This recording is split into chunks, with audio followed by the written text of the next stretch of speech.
Gemeindegründung, die 13.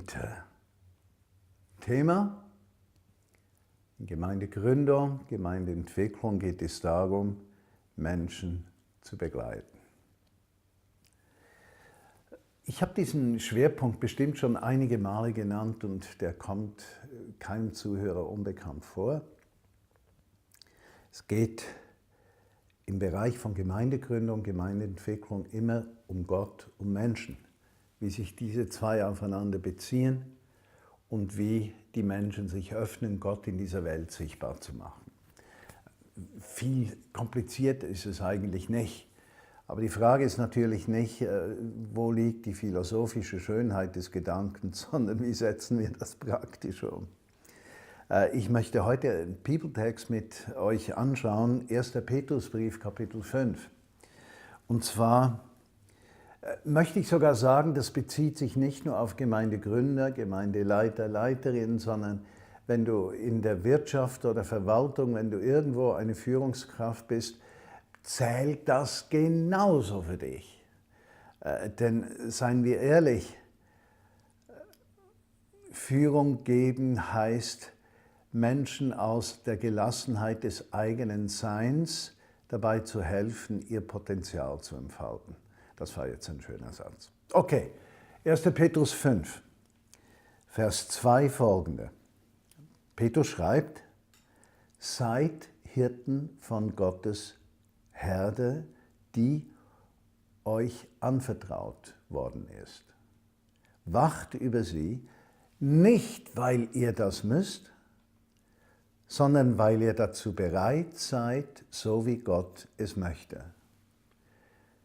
Es darf euch dabei nicht um persönlichen Gewinn gehen, aber seid vielmehr eifrig zu dienen. Herrscht nicht über die, die euch anvertraut sind, aber werdet Beispiele, Vorbilder für die Herde.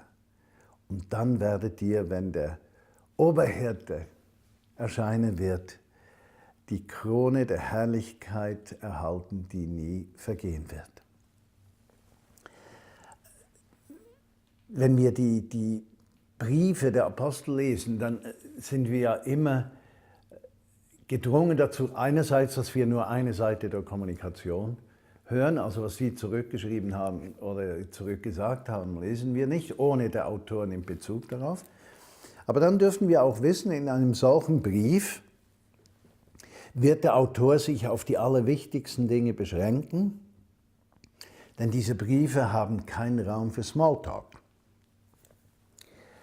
Und da kommen wir zu einem Kern des Anliegens von Petrus, der dann sagt: Seid Hirten von Gottes Herde, begleitet Menschen, wacht über sie, nicht für einen Gewinn, nicht um zu herrschen, nicht weil ihr das müsst, sondern dient diesen Menschen und seid ihre Vorbilder.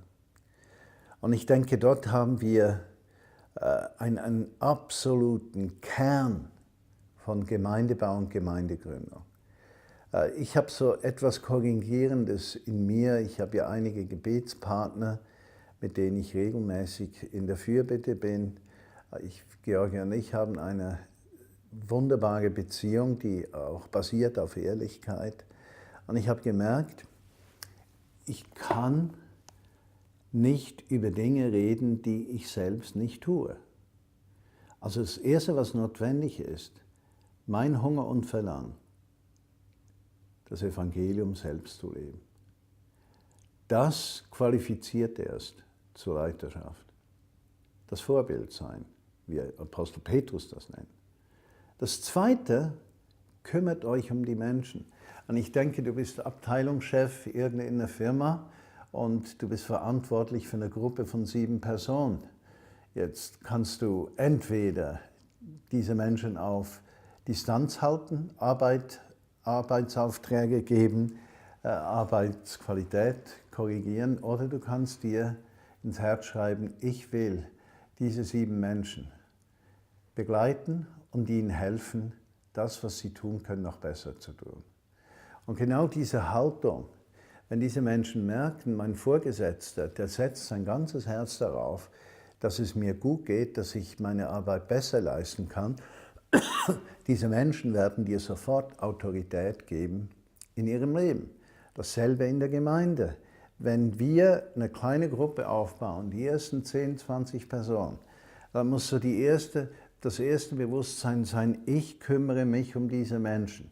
Zweitens, ich suche andere Menschen, die mir helfen, uns um diese Menschen zu kümmern. Drittens, ich suche Menschen, die verantwortlich sein können, sich um die Menschen zu kümmern. Und es geht immer um dasselbe, sich kümmern um Menschen. Und ich möchte euch zum Ausdruck bringen, dass ich besonders in der ersten Phase einer Gemeindegründung bis 30 Leute, 20, 30, vielleicht sogar 40, ich davon überzeugt bin, dass du als Leitungsperson die Kultur dieser entstehenden Gemeinschaft nachhaltig beeinflusst.